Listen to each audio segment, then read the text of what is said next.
இளந்தூர் அர் ரஹீமியா அரபிக் கல்லூரி. உங்கள் ஆண் பிள்ளைகள் 7 ஆண்டுகளில் ஆலிம் பட்டத்துடன் பிகாம், பிபிஏ, பிஏ டிகிரிகளும் பெற்று சிறந்த ஆலிமாக வெளிவர இன்றே தொடர்பு கொள்ளுங்கள்.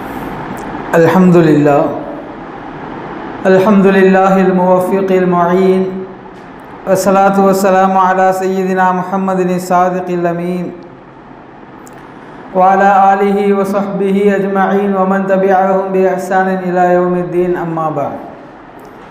فقد قال الله تعالى في محكم تنزيله وفرقانه المجيد فأعوذ بالله من الشيطان الرجيم بسم الله الرحمن الرحيم.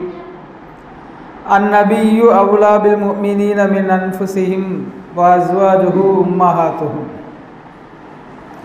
قال نبينا محمد صلى الله عليه وسلم لا يؤمن أحدكم حتى أكون أحب إليه من والده وولده والناس أجمعين أو كما قال النبي صلى الله عليه وسلم. صدق الله مولانا العظيم وصدق رسوله النبي الكريم ونحن على ذلك من الشاهدين والشاكرين والحمد لله رب العالمين. அளவற்ற அருளும் நிகரற்ற அன்பும் இறங்கி திகழ்கிற அல்லாஹுவின் திருநாமம் உச்சரித்து என் உரையை துவக்கம் செய்கிறேன். உலகில் உண்டாகும் சர்வ புகழும் அல்லாஹ் ஒருவனையே சேரட்டுமாக. அவனது சாந்தியும் சமாதானமும் கருணையும் ஈடேற்றவும் அகிலத்தின் அருட்கொடையாய் வந்துதித்த அண்ணல் எம்பெருமான் ரசூலுல்லாஹி ஸல்லல்லாஹு அலைஹி வஸல்லம் அன்னவர்கள் மீதும், அன்னாரின் வழிநடந்த உத்தம சத்திய சஹாபாக்கள், தாபிஈன்கள், தபஉ தாபிஈன்கள், நாதாக்கள், நல்லவர்கள், அவுலியாக்கள், இமாம்கள், குறிப்பாக சிறப்பான இச்சபையில் ஒன்று சேர்ந்திருக்கக்கூடிய மேலும் வரவிருக்கக்கூடிய நம் அனைவர் மீதும் அனைவர் குடும்பத்தார் மீதும் என்றென்றும் நிறைவாக நிலவட்டுமாக. ஆமீன். அன்பிற்கும் இறை நேசத்திற்கும் தகுதியான சகோதரர்களே, ஜமாத்தார்களே, அல்லாஹ்வின் பேருபகாரம் மீண்டும் ஒரு முறை அவனது இல்லத்தில் அமர்ந்து அவனை பற்றியும் அவனது தூதர் ஸல்லல்லாஹு அலைஹி வஸல்லம் அன்னவர்களை பற்றியும் அவர்களை முழுமையாக பின்பற்றி வாழ்ந்த நபித்தோழர்கள், இறைநேசர்கள் பற்றிய தகவல்களையும் தெரிந்து கொள்ளக்கூடிய சபையில் நம்மை ஒருங்கிணைத்திருக்கிறான். நாம் பேசுகின்ற கேட்கின்ற விஷயங்களின் பிரகாரம் நமது வாழ்வை அமைத்து கொள்ள வேண்டும் என்பதை ஆரம்ப உபதேசமாக எனக்கும் உங்களுக்கும் கூறிக்கொண்டு, புனிதமிகு ரபியுல் அவ்வல் மாதத்தின் முதல் ஜுமாவிலே நபி ஸல்லல்லாஹு அலைஹி வஸல்லம் அவர்களின் நேசம் குறித்து சில தகவல்களை நாம் தெரிந்து கொள்ளவிருக்கிறோம். அன்பிற்குரியவர்களே, நாம் முஃமின்களாக வாழ்வதற்கு நபி ஸல்லல்லாஹு அலைஹி வஸல்லம் அவர்களை நபியாக, தலைவராக, உயிரினும் மேலானவராக ஏற்று வாழ்வது அவசியம். உமர் ரலியல்லாஹு அன்ஹு அவர்கள் நபி ஸல்லல்லாஹு அலைஹி வஸல்லம் அவர்களிடம் வந்து, ஃபிதாக அபீ வ உம்மி யா ரசூலல்லாஹ் ஸல்லல்லாஹு அலைஹி வஸல்லம் என்று சொன்னார்கள். என் தாயும் தந்தையும் உங்களுக்கு அர்ப்பணமாகட்டும் நபியே, நாயகமே என்று அதற்கு அர்த்தம். உங்களது ஈமான் இன்னும் பரிபூர்ணமடையவில்லை என்று சொன்னார்கள். பிறகு உமர் ரலியல்லாஹு அன்ஹு சொன்னார்கள், நான் பெற்றெடுத்த பிள்ளைகளை விட, என் மனைவியை விட, அனைத்தையும் விட நீங்கள் எனக்கு பிரியமானவர் என்று சொன்னார்கள். அப்போதும் பெருமானார் ஸல்லல்லாஹு அலைஹி வஸல்லம் அவர்கள், இன்னும் நீங்கள் ஈமானில் பரிபூர்ணம் அடையவில்லை என்றார்கள். அப்போது உமர் ரலியல்லாஹு அன்ஹு கேட்டார்கள், நாயகமே, நான் என்ன சொன்னால் பரிபூர்ண முஃமின் ஆகுவேன்? பெருமானார் ஸல்லல்லாஹு அலைஹி வஸல்லம் சொன்னார்கள், லா யுமினு அஹதுக்கும் ஹத்தா அகூன அஹப்ப இலைஹி மின் வாலிதிஹி வ உல்திஹி வ நாஸி அஜ்மஈன். உங்களில் யாரும் பரிபூர்ண முஃமினாக முடியாது அவர்களது பெற்றோரை விட என்னை நேசிக்காத வரை, குழந்தைகளை விட என்னை நேசிக்காத வரை, அனைத்து மனிதர்களை விட என்னை நேசிக்காத வரை, அவ்வளவு ஏன் உங்களது உயிரை விட என்னை நீங்கள் நேசிக்காத வரை பரிபூரணமான முஃமினாக முடியாது என்று சொன்னார்கள். இந்த சம்பவம் ஒரு சில மாறுதல்களுடன் பல்வேறு ரிவாயத்துகள் மூலமாக அறிவிக்கப்பட்டிருக்கின்றது. இதன் சுருக்க கருத்து என்னவென்றால், பெருமானார் ஸல்லல்லாஹு அலைஹி வஸல்லம் அவர்கள் முஃமின்களுக்கு அவர்கள் எதை உலகில் அதிகம் பிரியப்படுவார்களோ அவை எல்லாத்தையும் விட நேசமானவராக பெருமானார் ஸல்லல்லாஹு அலைஹி வஸல்லம் அவர்கள் இருக்க வேண்டும். திருக்குர்ஆனின் ஒரு வசனத்தில் அல்லாஹ் இதை உறுதிப்படுத்துகிறான். அந்நபியு அவுலா பில் முஃமினீன மின் அன்ஃபுஸிஹிம். இந்த முஹம்மது ஸல்லல்லாஹு அலைஹி வஸல்லம் என்கிற தூதுவர் முஃமின்களுக்கு அவர்களது ஆத்மாக்களை விட உயர்ந்தவர், சிறந்தவர், முக்கியமானவர் என்று அல்லாஹ் குர்ஆனில் நமக்கு தெளிவுபட சொல்லுகிறான். எனவேதான் சஹாபாக்களுடைய வாழ்க்கையில் பல்வேறு சிரமங்கள் இருந்த போதும் பெருமானாரை நேசிப்பதை விட ஒரு காரியத்திற்கு அவர்கள் முக்கியத்துவம் கொடுத்ததாக நாம் பார்க்க முடியாது. தன் கணவரை விட பெருமானாரை வாழ்வியல் தலைவராக ஏற்றுக்கொண்டு வாழ்ந்த பெண்மணிகளுடைய வரலாறுகள் ஏராளம் குவிந்து கிடக்கின்றன. தான் குழந்தைகளை விட பெருமானாரை நேசித்தவர்களை வரலாற்றில் நிறைய காண முடியும். சாத் இப்னு அபி வக்காஸ் ரலியல்லாஹு அன்ஹு என்று ஒரு சஹாபி,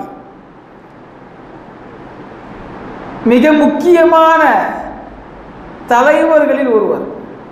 இஸ்லாத்திற்கு வருவதற்கு முன்பே மதீனத்து மக்களிடம் ஒரு தலைவராக விளங்கியவர், போர்த்திறன், போர் ஆற்றல் மிக்கவர்.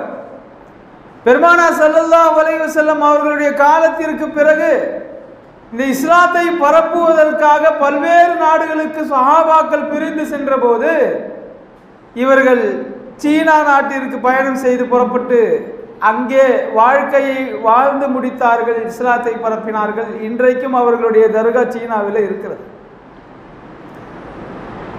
ஒரு பெரும் தலைவராக, ஆற்றல் மிக்கவராக, திறன் மிக்கவராக அறியப்பட்ட சாத் இப்னு அபி வக்காஸ் ரலியல்லாஹு அன்ஹு இஸ்லாத்தை ஏற்றுக்கொண்டது அவருடைய தாயாருக்கு பிடிக்கவில்லை. எப்போதெல்லாம் அவர் வீட்டுக்கு வருவாரோ அப்போதெல்லாம் அவருடைய தாயார் வற்புறுத்தி கொண்டே இருந்தார். நீ மறுபடியும் பழைய மார்க்கத்துக்கு வந்துரு, புதுசா முகம்மது கூட சேர்ந்துக்கிட்டு நீ புதுசா ஃபாலோ பண்ற, நம்முடைய முன்னோர்கள் எந்த மார்க்கத்தில் இருந்தாங்களோ அந்த மார்க்கத்துக்கே வந்துருன்னு கூப்பிட்டுக்கிட்டே இருந்தார். ஒரு கட்டத்தில் அவர்களுடைய வலியுறுத்துதல், வற்புறுத்துதல் அதிகமாகி அந்த தாயார் சொன்னார், நான் எவ்வளவு சொன்னாலும் நீ கேட்க மாட்டேங்கிற, நீ மீண்டும் பழைய மார்க்கத்திற்கு வந்தாக வேண்டும். அப்படி நீ வராத வரை நான் உணவுகள் எடுத்துக்கொள்ள போவதில்லை, நான் பட்டினி கிடக்க போறேன். நீ எப்போ மறுபடியும் முஹம்மது ஸல்லல்லாஹு அலைஹி வஸல்லம் அவங்கள விட்டுட்டு நீ வர்றியோ அப்போதான் நான் சாப்பிடுவேன். அந்த அம்மா போராட்டம் அறிவிச்சிருச்சு. அப்போ சாத் இப்னு அபி வக்காஸ் ரலியல்லாஹு அன்ஹு தன் தாயார் இடத்துல சொன்னார்கள், அருமை தாயாரே, உங்களை நான் நேசிக்கிறேன். நான் இந்த உலகத்திற்கு வருவதற்கு காரணமாக நீங்கள் அமைந்திருக்கிறீர்கள். சிறுவயதிலிருந்தே என்னை பாசத்தோடு வளர்த்தீர்கள். நான் மக்களுக்கு மத்தியிலே மதிப்பு பெறுகிற வரையில் என்னை அழகாக வளர்த்திருக்கிறீர்கள், பண்பாக வளர்த்திருக்கிறீர்கள். ஆனால் மார்க்கத்தை பின்பற்றும் விஷயத்தில் முஹம்மது ஸல்லல்லாஹு அலைஹி வஸல்லம் அவர்களை விட்டுவிட்டு நான் வர முடியாது. நன்றாக நினைவில் வைத்துக் கொள்ளுங்கள், நீங்கள் மட்டுமல்ல, உங்களை போன்று என் மீது பாசம் வைக்கக்கூடிய 100 தாய்மார்களை அல்லாஹ் எனக்கு கொடுத்திருந்து அவர்கள் மீது நானும் உங்கள் மீது வைத்திருப்பது போன்றே பாசம் வைத்து அந்த 100 தாய்மார்களும் ஒவ்வொருவராக நீங்கள் சொல்வது போல பட்டினி கிடக்க போகிறேன் என்று பட்டினி கிடந்து ஒவ்வொருவராக மௌத்தாகி கொண்டே வந்தாலும் கூட நான் முஹம்மது ஸல்லல்லாஹு அலைஹி வஸல்லம் அவர்களை விட்டுவிட்டு நீங்கள் சொல்கிறபடி ஷரியத் விஷயத்தில் கேட்க மாட்டேன் என்று சொல்லிவிட்டு பெருமானாரிடத்தில் வந்து விட்டார். பெருமானார் ஸல்லல்லாஹு அலைஹி வஸல்லம் அவர்களிடத்தில் கேட்டார், யா ரசூலல்லாஹ் ஸல்லல்லாஹு அலைஹி வஸல்லம், நான் என் தாயார் மீது மிகுந்த நேசம் கொண்டிருக்கிறேன். ஆனால் ஷரியத் விஷயத்தில் தொடர்ந்து என்னை அவர் இப்படி வற்புறுத்துகிறார். நான் அவரை பிரிந்து விடுவதற்கு அனுமதி இருக்கிறதா என்று கேட்டபோது பெருமானார் ஸல்லல்லாஹு அலைஹி வஸல்லம் அவர்கள், அப்படி அனுமதி இல்லை, உங்கள் தாயாருக்கு நீங்கள் தான் பணிவிடை செய்ய வேண்டும், உங்கள் தாயாரோடு நீங்கள் இருக்க வேண்டும் என்று சொன்னாங்க. சஹாபாக்களின் நேசம் பெற்றெடுத்த தாயை விட ஷரியத்தை பின்பற்றுகிற விஷயத்தில் பெருமானாரின் மஹப்பத்தோடு அவர்கள் தங்களுடைய உள்ளங்களை பூட்டி கொண்டிருந்தார்கள். ஒரு போருக்கு பெருமானார் தயாராகி கொண்டிருந்த போது ஒரு பெண்மணி வந்தார். பச்சிளம் குழந்தையை பெருமானாரிடத்தில் நீட்டினார். என்ன காரணம் என்றார்கள். அப்பெண்மணி சொன்னார், ஒவ்வொரு குடும்பத்தில் இருந்தும் வாலிபர்களை, வயோதிகர்களை, போர் செய்ய தகுதியான உடல்நிலை கொண்டவர்களை நீங்கள் போருக்கு அழைத்து செல்கிறீர்கள். என் குடும்பத்தில் இருந்து போருக்கு அனுப்புவதற்கு திடகாத்திரமான வாலிபர்கள் இல்லை. இதோ என் குழந்தை, இன்னும் தவள கூட பழகாத பச்சிளம் குழந்தை, இதை நீங்கள் போருக்கு அழைத்து செல்லுங்கள் என்றார். இதை வைத்து நான் எப்படி போர் செய்ய முடியும் என்று கேட்டபோது அவர் சொன்னார், நாயகமே, நீங்கள் முன்களத்தில் நின்று போர் புரிவீர்கள். யாரேனும் உங்களை தாக்க வந்தால், வெட்ட வந்தால், என் குழந்தையை கேடயம் போல உபயோகப்படுத்திக் கொள்ளுங்கள் என்றார். தாய்ப்பாசம் எப்படிப்பட்டது என்பதை நாம் அறிந்திருக்கிறோம். ஒரு பச்சிளம் குழந்தையை நேசிப்பதை விட பெருமானாரின் மீது நேசம் கொண்டு இந்த ஷரீஅத்தை உரமிட்டு வளர்த்தியவர்கள் நபி தோழர்கள், நபி தோழியர்கள். பெருமானாரின் மீது அவர்கள் கொண்டிருந்த பாசம் அவ்வளவு தூரம் அது எல்லையற்று விரிந்திருந்தது. பெருமானாருக்கு ஒன்று என்றால் சஹாபாக்களால் தாங்கவே முடியாது. உஹது போர்க்களத்தில் முஸ்லிம்களுக்கு தோல்வி ஏற்படும் விதம் களம் மாறிக்கொண்டிருந்தது. முஹம்மது ஸல்லல்லாஹு அலைஹி வஸல்லம் அவர்களும் தாக்கப்பட்டார்கள். அவர்களுடைய முற்பற்களில் ஒரு பல் உடைந்து ஷஹீதானது. பெருமானார் ஸல்லல்லாஹு அலைஹி வஸல்லம் அவர்களுடைய வாயிலிருந்து ரத்தம் கொட்டுகிறது. அவர்களுக்கு சிகிச்சை அளிக்கப்படுகிறது. போர் முடிந்து மதீனாவிற்கு அனைவரும் திரும்பி வருவதற்கு முன்னால் இந்த செய்தி மதீனாவிற்குள் பரவுகிறது. மதீனாவிற்குள் இந்த செய்தி பரவிய போது போருக்கு செல்ல இயலாமல் இருந்த ஒரு இளைஞர் பெருமானார் ஸல்லல்லாஹு அலைஹி வஸல்லம் அவர்களுக்கு போரில் ஈடுபட்டு ஒரு பல் ஷஹீதாகிவிட்டது, நானும் ஒரு பல்லை உடைத்துக் கொள்ளப் போகிறேன் என்று ஒரு பல்லை உடைத்தார். பிறகு யோசித்தார், பெருமானாரின் எந்த பல் சேதமானது என்று தெரியவில்லையே. ஒவ்வொரு பல்லாக உடைத்தார். மேல் வரிசையில் இருக்கக்கூடிய முன்பற்கள் அனைத்தையும் அவர் உடைத்து கொண்டார் என்று வரலாற்றில் பார்க்கிறோம். சஹாபாக்கள் பெருமானாரின் மீது கொண்டிருந்த நேசத்தை நாம் வரிசையாக அடுக்கினால் நம்புவதற்கு சிரமமாக இருக்கும். இப்படியெல்லாம் கூட நபி மீது நேசம் வைக்க முடியுமா என்று நாம் யோசிக்கிற வகையில் இருக்கும். பெருமானார் ஸல்லல்லாஹு அலைஹி வஸல்லம் அவர்களுடைய மௌத்து வரை இது நீடித்தது. ஒரு சூடான் நாட்டை சார்ந்த, இந்த ஆப்பிரிக்கா நாடுகளில் உள்ள கருப்பினத்தை சார்ந்த மக்களின் தலைமுடி சுருளை சுருளையாக இருக்கும், வாகு எடுத்து சீவ முடியாது. அப்படிப்பட்ட மக்களில் ஒருவர் பெருமானாரிடத்தில் வருகிறார். தலையின் நடுவு பகுதியிலே அவருக்கு நெருப்பு காயம் தெரிகிறது. பெருமானார் ஸல்லல்லாஹு அலைஹி வஸல்லம் இது எப்படி ஏற்பட்டது என்று கேட்டார்கள். அவர் சொன்னார், நபியே நாயகமே, நீங்கள் தலைமுடியை வளர்த்திருக்கிறீர்கள், பிடரி வரைக்கும் அது தொங்குகிறது, அழகாக இருக்கிறது பார்ப்பதற்கு. நடுவிலே வடுகு வாங்கு எடுத்து சீவுகிறீர்கள். நானும் முடி வளர்த்தி உங்களை போல நடுவில் வாங்கு எடுத்து சீவலாம் என்று ஆசைப்படுகிறேன். ஆனால் எனக்குள்ள முடி அமைப்பு சுருளை சுருளையாக இருப்பதால் வாங்கு எடுப்பதற்கு முடியவில்லை. எனவே நான் யோசித்தேன், பெருமானாரின் சுன்னத்துகளை பின்பற்ற வேண்டும், பெருமானாரை போல நடுத்தலையில் வடுகெடுத்து சீவ வேண்டும், என்ன செய்யலாம் என்று யோசித்தேன். ஒரு இரும்பு கம்பியை எடுத்து பழுக்க காய்ச்சி என்னுடைய தலையின் உச்சந்தலையில் கோடு போட்டுக் கொண்டேன். பெருமானாரின் தலைமுடியை அதே மாதிரி பின்பற்றுவது சுன்னத் என்றால், பெருமானாருடைய வடுகு முறையை வாங்கெடுக்கும் முறையிலும் சஹாபாக்கள் இவ்வளவு தூரம் அவர்கள் பின்பற்றுவதில் ஆர்வம் கொண்டிருந்தார்கள். அண்ணல் இல்லையேல் அகிலம் இல்லை என்று சொல்வார்கள். அதை நிரூபித்தவர்கள் சஹாபாக்கள்.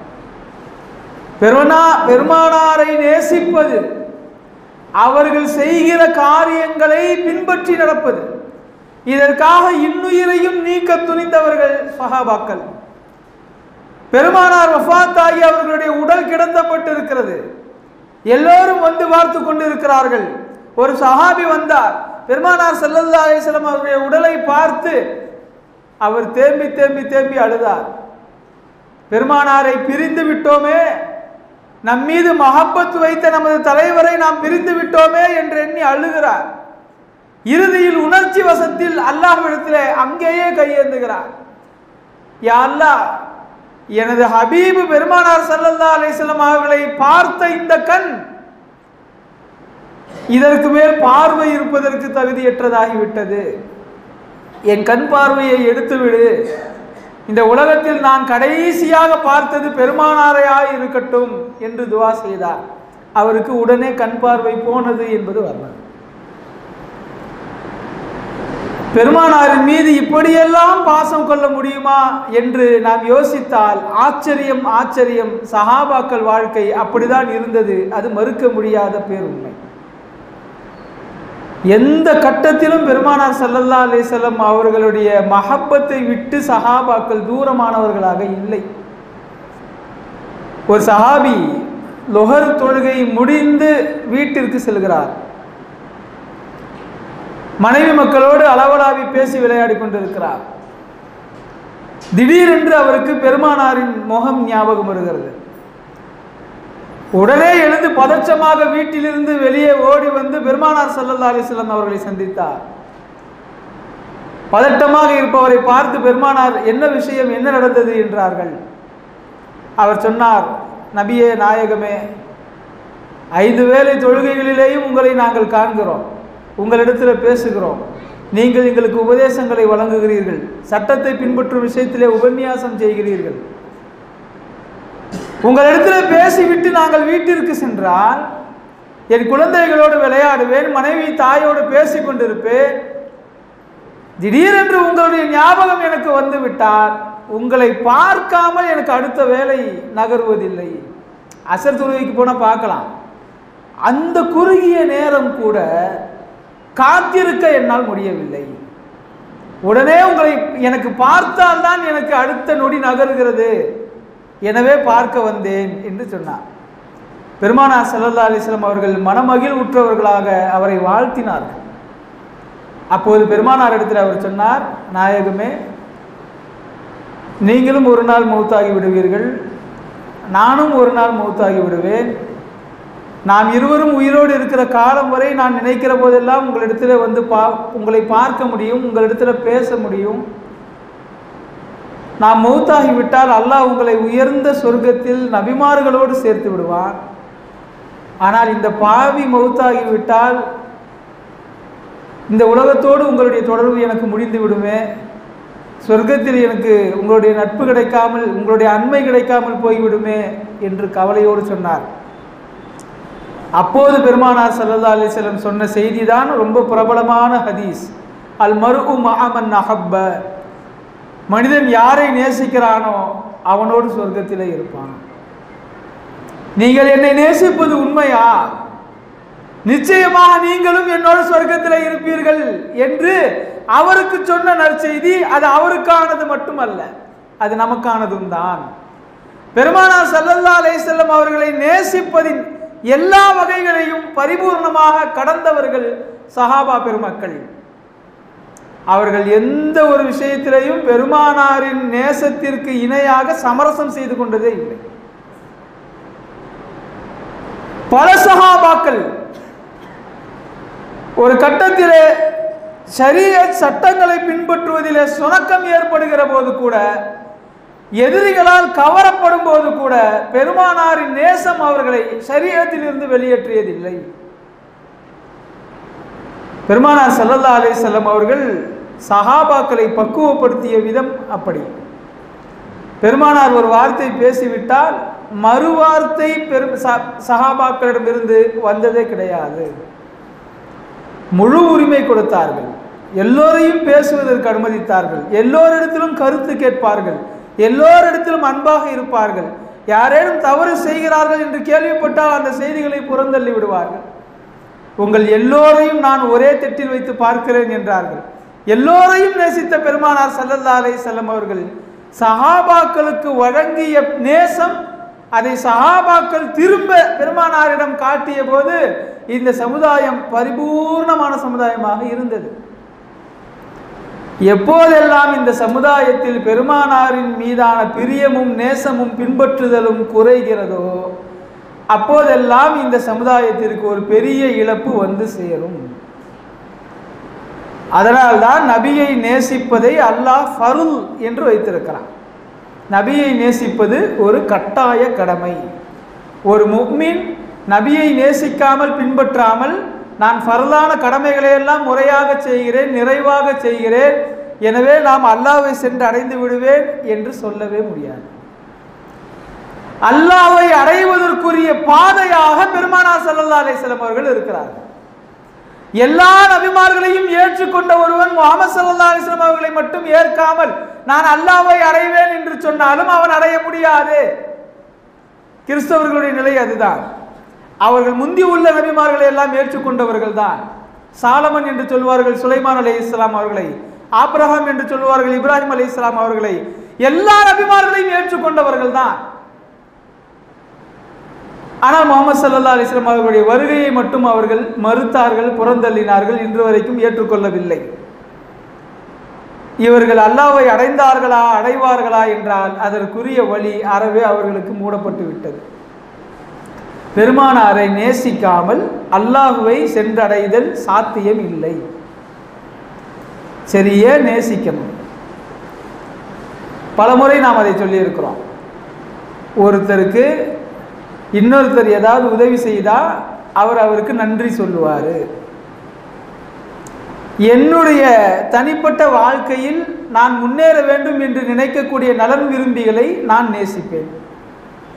பொருளாதாரத்திலையா இருக்கட்டும், அல்லது கல்வியாக இருக்கட்டும், அல்லது கண்ணியத்திலையா இருக்கட்டும், நம்மளை ஒருத்தர் நேசிக்கிறார்னா அவரை நம்ம நேசிக்கிறது தானாக கடமையாயிரும். நாமளே நேசிக்க ஆரம்பிச்சிருவோம். நமக்கு தெரியும், நமக்கு ஏதாவது ஒரு பிரச்சனைனா இவர் வந்து நிற்பார், நமக்கு ஏதாவது ஒரு தேவைன்னா இவர் வந்து உதவுவார், குறைஞ்சபட்சம் ஆறுதலான வார்த்தைகள் சொல்லுவார், மிக குறைஞ்சபட்சமாக நான் நாசமாக போகணும்னு நினைக்க மாட்டார். அப்படி இருக்கக்கூடியவர்களை நலன் விரும்பிகள் நம்ம தானாக நேசிக்க ஆரம்பிச்சிடும். பெருமானார் ஸல்லல்லாஹு அலைஹி வஸல்லம் அவங்களை நேசிக்கணும் நேசிக்கணும் நேசிக்கணும் நம்ம சொல்கிறோமே, அப்போ பெருமானார் நமக்கு என்ன செஞ்சாங்கன்னு தெரியணும்ல. ஏதாவது நமக்கு செய்திருந்தால் தானே நேசம் வரும். திடீர்னு ஒரு ஆளை சொல்லி இவர் மீது நீ நேசம் வை அப்படின்னு சொன்னால் நேசம் வந்துருமா? நேற்று வரைக்கும் யாரேன்னு தெரியாத ஒரு பெண்ணு வீட்டில் உள்ள பெரியவங்கெல்லாம் பார்த்து பேசி முடிவு பண்ணி நிக்கா செய்து வைக்கிறாங்க. மனைவி மீது கணவனுக்கும் கணவன் மீது மனைவிக்கும் ஒரு பாசம் இருக்கும். இது உண்மையிலேயே பாசம் கிடையாது. ஏன்னா இவங்க இன்னும் பழகலை, திருமண பந்தத்திற்குள் நுழைகிறார்கள். இவள் எனக்கென மனமுடிக்கப்பட்டவள் என்கிற அந்த ஒரு விஷயம்தான் பாசம் வைக்கிறதுக்கு அப்போதைக்கு காரணமாக இருக்கும். திருமணம் முடித்து வரக்கூடிய நாட்களில் தம்பதிகளுக்கு மத்தியில் இவர்தான் இனி என் வாழ்க்கை என்பதை புரிந்து கொண்டு அன்பு செலுத்துகிறார்கள் இல்லையா, அந்த அன்பு தான் மௌத்து வரைக்கும் வாழ்க்கையை கொண்டு போகும். கல்யாணம் பண்ணி வைக்கும் போது ஒரு அன்பு வருதே, அது நிலையான அன்பு கிடையாது. அந்த வாலிப பருவத்திற்கே உள்ள கிளர்ச்சி அது. எனக்கென்று ஒரு பெண் வருகிறாள் என்று இவனும், எனக்கென்று ஒரு ஆண் வருகிறான் என்று அவளும் ஒரு விதமான பரவச நிலையில் பந்தத்தில் இணைவார்கள். இது பாசம் கிடையாது. உண்மையில பாசம் என்னன்னா, கல்யாணத்துக்கு பிறகு ஒவ்வொரு நாளும் ஒருத்தருக்கு மேல ஒருத்தர் அன்பு கொள்ளணும். குறிப்பா பிரச்சனைகள் என்று வருகிற போது ஒருவருக்கு ஒருவர் விட்டு கொடுக்கணும். ஏதாவது குடும்பத்தை அழிக்கிற அளவிற்கான பொருளாதாரத்திலோ அல்லது வேறு பிரச்சனைகளோ வந்தால் ஒருவருக்கொருவர் ஆறுதலா இருக்கணும். கணவர் ரொம்ப நஷ்டப்பட்டுட்டார், வியாபாரத்தில் ரொம்ப கவலையில் இருக்கிறார், மனைவி தானாக தன்னுடைய நகைகளை எல்லாம் எடுத்து கொடுப்பார். அவர் கேட்கலன்னாலும் என் கணவருக்கு நஷ்டமானா நாளில் கை கொடுத்து தூக்கணும் அப்படின்னு அந்த அம்மா நகையை கழட்டி கொடுத்து வியாபாரத்தை நீங்க கடனை எல்லாம் அடங்கன்னு சொன்னாங்கன்னா அது பாசம். கணவன் முன்னேறுகிற போது மகிழ்வு கொள்ள வேண்டும், கணவன் சிரமப்படுகிற போது உதவிக்கரம் நீட்ட வேண்டும். இது மனைவி கொடுக்கிற நேசம். கணவனுக்கும் அப்படித்தான். இப்படி அன்றாடம் கொடுக்கிற நேசம்தான் மௌத்து வரைக்கும் நம்மை சிறந்த தம்பதிகளாக நகர்த்தி செல்லும். அப்படிங்கிற போது மௌத்து வரைக்கும் முஹம்மது ஸல்லல்லாஹு அலைஹி வஸல்லம் அவர்களை நீங்கள் நேசிக்க வேண்டும் என்று சொன்னால் அவர்கள் நமக்கு என்ன செய்தார்கள் அதை தெரிய வேண்டும். நான் சில சம்பவங்களை உதாரணம் சொல்லுகிறேன். பெருமானாரை போல தனது பின்பற்றக்கூடிய ஆதரவாளர்களுக்கு நேசத்தை வெளிப்படுத்திய தலைவர் உலகத்தில் கிடையாது. உலகில் எத்தனையோ தலைவர்கள் வந்து சென்று விட்டார்கள். அகமும் புறமும் தூய்மைப்படுத்தப்பட்ட இந்த சமுதாயத்தை முன்னேற்ற பாதையில் கொண்டு செல்ல பெருமானாரை போன்று யோசித்தவர்களும் இல்லை, செயல்பட்டவர்களும் இல்லை. இது நம்முடைய கருத்து இல்லை. மைக்கேல் ஹெச் ஹார்ட் என்று ஒரு வரலாற்று ஆய்வாளர் உலகில் வாழ்ந்த ஆக சிறந்த தலைவர்கள் 100 பேர் என்ற ஒரு புத்தகத்தை எழுதினார் இல்லையா? மனவை முஸ்தபான்னு ஒரு எழுத்தாளர் இருக்கிறார் தமிழ்நாட்டில். நிறைய புத்தகங்களை எழுதியவர், பன்னூல் ஆசிரியர். மனவை முஸ்தபா எழுதுகிறார் அன்னலாரும் அறிவியலும் அப்படின்னு ஒரு புத்தகம், 130 பக்க புத்தகம். அந்த புத்தகத்தினுடைய முன்னுரையில மனவை முஸ்தபா சொல்றார், நான் ஒரு முறை அமெரிக்கா சென்றிருந்த போது இந்த மைக்கேல் ஹெச் ஹார்ட் அவரோடு பேசக்கூடிய அப்பாயின்மெண்ட் எனக்கு கிடைச்சிச்சு. அவர்கிட்ட பேசும்போது பல விஷயங்கள் பேசணும். அப்போ நான் அவர்கிட்ட கேட்டேன், முகமது நபிக்கு முதல் இடம் கொடுத்துருக்கிறீங்க.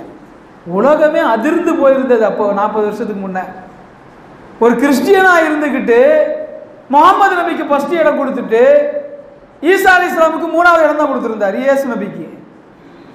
அப்போ அவர்கிட்ட பல கேள்விகள் அந்த நேரத்தில் கேட்டாங்க. இவர் சொல்கிறார், நான் ஒரு கேள்வி கேட்டேன், முகமது நபியை முதலிடம் கொடுத்து வச்சிருக்கிறீங்களே, என்ன காரணம்? அவர் சொன்னார், முகமது நபி மட்டும்தான் தன்னுடைய இல்லற வாழ்க்கையிலேயும் இந்த சமுதாயத்திற்கு திறந்த புத்தகமாக இருக்கிறார். நான் எல்லா தலைவர்களை பற்றியும் ஆராய்ச்சி செய்தேன். சமூக சீர்திருத்தம் செய்த பெரிய பெரிய சாதனையாளர்கள் எல்லாம் குடும்ப விஷயத்தில் ஓட்டையா இருக்கிறாங்க. பெருமானாருடைய வாழ்க்கையை பார்த்தா இல்லறத்திலையும் முன்மாதிரி, சமூகத்திலையும் முன்மாதிரி. சொல்லுகிற உபதேசங்கள் எல்லாம் மருத்துவத்திற்கு முரணா அமையல, விஞ்ஞானத்திற்கு முரணா அமையல, அறிவியலுக்கு முரணா அமையல. மேற்கொண்டு மேற்கொண்டு மேற்கொண்டு இந்த சமுதாயம் முன்னேற்றம் அடைவதற்கான தொலைதூர உபதேசங்களை செய்திருக்கிறார்.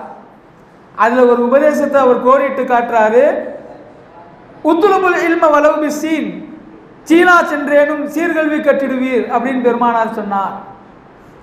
அது ரொம்ப விரிவாக பேச வேண்டிய விஷயம். எத்தனையோ நாடுகள் அன்னைக்கு கலாச்சாரத்தில் மேம்பட்ட, கல்வியில் சிறந்த நாடுகள் இருந்தன. ஆனாலும் சீனாவையே அவர் சொன்னார் அப்படின்னும் போது அவர் பல காரணங்கள் அடுக்கிறார். அங்கே இருந்து அரபு நாட்டில் இருந்து சீனாவிற்கு பயணப்பட்டு புறப்பட்டால் அந்த பாதை ரொம்ப கடினமானது, கரடுமுரடான பாதை, பாலைவனங்கள் மிகுந்த பாதை. பூகோள அறிவுள்ளவர்கள், அறிவியல் அறிவுள்ளவர்கள் தான் சீன நாட்டிற்கு சென்றடைய முடியும். ஒன்று. இரண்டாவது, சீன நாட்டில்தான் இந்த அச்சு காகித தாள்கள் அப்பொழுதிருந்தே கண்டுபிடிக்கப்பட்டு கொண்டிருந்தது. எதிர்கால உலகை காகித தாள்கள் தான் ஆளும் என்பதை பெருமானார் தீர்க்கதரிசியாக இருந்து அவர் கண்டுபிடித்தார். அதனால தான் சீனா நாட்டை சொன்னது. சரி, அது தனி தலைப்பு. இப்போ பெருமானார் ஸல்லல்லாஹு அலைஹி வஸல்லம் அவர்கள் மீது நாம் நேசம் கொள்வதற்கு சில காரணங்கள். ஒன்று, மேராஜ் பயணம் போனாங்க பெருமானார் ஸல்லல்லாஹு அலைஹி வஸல்லம். 7 வானங்களை கடந்து, அரிசை கடந்து, சிதறத்துல் முன்தஹாவை கடந்து அல்லாஹ்வை எந்த திரையும் இல்லாமல் சந்தித்தார்கள். அப்படி சந்திக்கும் போதுங்க, உலகில் எந்த நபியுமே அல்லாஹ்வை நேரடியாக சந்தித்ததில்லை. முதன்முறையாக அல்லாஹ் தன்னிடத்திற்கே வரவழைத்ததும் முஹம்மது ஸல்லல்லாஹு அலைஹி வஸல்லம் அவர்களை தான். திரையில்லாமல் நேரடியாக ஜீவிய காலத்திலே சந்தித்ததும் முஹம்மது ஸல்லல்லாஹு அலைஹி வஸல்லம் அவர்களை தான். முதல் சந்திப்பு. எவ்வளவு பரவசம் இருக்க வேண்டும் முஹம்மது ஸல்லல்லாஹு அலைஹி வஸல்லம் அவர்களுக்கு. அல்லாஹ் பேசிய முதல் வார்த்தை, அஸ்ஸலாமு அலைக்க ஐயுஹன் நபியு வ ரஹ்மத்துல்லாஹி வ பரகாத்துஹு, நபியே உங்கள் மீது சலாம் உண்டாகட்டும் அப்படின்னு அல்லாஹ் சொன்னானாம். நீங்கள் யோசிச்சு பாருங்க, எவ்வளவு சந்தோஷமான நிலையில் பெருமானார் இருந்திருக்கணும். அல்லாஹ்வை நேரடியாக பார்க்கிற காட்சி எந்த நபிக்கும் அல்லாஹ் கொடுக்கல. அதுவும் பூமியில வச்சு இல்லை, அவன் இடத்துக்கே அழைச்சிட்டான். முதல் வார்த்தையே உங்கள் மீது சலாமாகட்டும்னு படைச்சவன் சொல்றான். மகிழ்ச்சியின் உச்சத்தில் இருக்க வேண்டிய பெருமானார் ஸல்லல்லாஹு அலைஹி வஸல்லம் முகம் வாடி போய் அமர்ந்திருந்தார்கள். அல்லாஹ் கேட்டான், நபியே ஏன் சோகமா இருக்கிறீங்க? அப்ப பெருமானார் ஸல்லல்லாஹு அலைஹி வஸல்லம் கேட்டாங்களாம், என் மீது சலாம் என்று சொன்னையே, என்னுடைய உம்மத்தின் மீது சலாம் உண்டாகட்டும் என்று நீ சொல்லலையே, அதுக்காக நான் காத்திருக்கிறேன். ஒரு நல்லது நமக்கு கிடைச்சிட்டா நம்ம திருப்தி ஆயிடுவோம். கிராமப்புறத்தில் இரவு நேரத்தில் பஸ் நிப்பாட்ட மாட்டான், கை காட்டிக்கிட்டே இருப்பான். ஏதாவது ஒரு பஸ் நின்றா பரவாயில்லையே நம்ம எதிர்பார்ப்போம். ஒரு பஸ் நிறுத்திட்டான்னு வைங்களேன், ஏறி உக்காந்துருவோம். அதுக்கப்புறம் நம்ம மனசு எப்படி தெரியுமா மாறும்? இதுக்கு மேலே எங்கேயுமே நிப்பாட்டாமல் சீக்கிரம் போயிட்டானா பரவாயில்லையே நினைப்போம். மனுஷனுடைய இயல்பு என்னங்க, நமக்கு கிடைக்கிற வரைக்கும் தான் நியாயம் நேர்மையெல்லாம் பேசுவோம். இரவு நேரத்தில் எல்லாம் எங்கே போவாங்க, பஸ்ஸை நிப்பாட்டி ஏற்றிட்டு போனால் என்ன இவனுக்கு ஒரு 20 செகண்ட் 30 செகண்டில் என்ன ஆகிற போகுதுன்னெலாம் பேசுவோம். அது நமக்கு ஏறுற வரைக்கும் தான். நம்ம ஏறிட்டோம்னா அடுத்து எங்கேயுமே நிப்பாட்டாமல் சீக்கிரம் போயிட்டா ஒரு ஆளையே நினைப்போம். ரேஷன் கடை லைனில் நிற்போம்ல, அப்போ கூட நமக்கு அது தோணும், போய்கிட்டே இருப்போம். நம்ம முறை வரும்போது கரண்ட் போயிடுச்சுன்னு வைங்க, அப்போ திட்டுவோம், இந்த நேரத்தில் தான் கரண்ட் போகணுமா, இன்னொரு அரை மணி நேரம் நிற்கணுமே. நம்ம வாங்கிட்டோம், இப்போ கரண்ட் போச்சுன்னு வைங்களேன், கவலைப்பட மாட்டோம், நல்ல வேளை நான் தப்பிச்சுட்டு போயிடுவோம். பெருமானார் ஸல்லல்லாஹு அலைஹி வஸல்லம் அவர்களுக்கு அல்லாஹ் சலாம் கூறிவிட்டான். நியாயமாக பார்த்தால் அத்தோடு பெருமானார் மன மகிழ்ச்சி கொண்டு இருக்க வேண்டும். ஆனால் பெருமானார் சொன்னார்கள், என்னுடைய உம்மத்திற்கு சலாம் என்று நீ சொல். அதன் பிறகு அல்லாஹ் சொன்னான், அஸ்ஸலாமு அலைனா வ அலா இபாதில்லாஹி ஸாலிஹீன். அப்போ கொடுத்தது தான் அத்தஹியாத். நமக்கு நம்ம ஒவ்வொரு தொழுகையிலையும் கடைசி ரக்காத்தில் அத்தஹியாத் ஓதுறோமே, அந்த அத்தஹியாத்தை அல்லாஹ் மேராஜுக்கு வரவழைத்து அங்கே கொடுத்தான். அந்த இடத்திலும் கூட பெருமானார் ஸல்லல்லாஹு அலைஹி வஸல்லம் நம்மை மறக்காமல் இருந்தார்கள் என்றால் அவர்களை நாம் நேசிக்க வேண்டுமா இல்லையா? ஹசன் ஹுசைனாரை முத்தமிட்டார்கள், இவர்கள் கொல்லப்படுவார்கள் என்றார்கள். நபிமார்களின் பிரத்யேக துவாவை நீங்கள் கேளுங்கள் என்று ஃபாத்திமா நாயகி சொன்னபோது, அதை என் உம்மத்திற்கு வைத்திருக்கிறேன், என் பேரன்களுக்கு உபயோகப்படுத்த மாட்டேன் என்றார். ஆயிஷா ரலியல்லாஹு அன்ஹா சொல்லுகிறார்கள், சக்கராத்துடைய நேரம், பெருமானாரின் உயிர் பிரிவதற்கு சில வினாடிகள் முன்பாக பெருமானார் எதையோ சொல்லுகிறார்கள். என் மடியில் தான் படுத்திருக்கிறார்கள், ஆனால் பெருமானார் சொல்லக்கூடிய வார்த்தை என் காதில் விழுகல. அப்படின்னா எவ்வளவு மொல்லமா சொல்லியிருப்பாங்க, சொல்றதுக்கு சத்து இல்லை உடம்புல.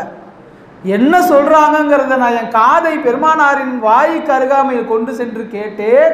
பெருமானார் சொல்லி கொண்டிருந்த வார்த்தை, யா உம்மத்தி யா உம்மத்தி, எனது உம்மத்தே, என் உம்மத்தில் உள்ள எல்லாம் சிரமப்படுவாங்களே, பிற்காலத்தில் வர்றவங்க தீனை பின்பற்றுறதுக்கு கஷ்டமா இருக்குமே, அப்படி ஒருவேளை அவங்க தவறா போயிட்டாங்கன்னா நரகத்துக்கு போகணுமேன்னு அவங்க புலம்பிக்கிட்டு இருந்தாங்க.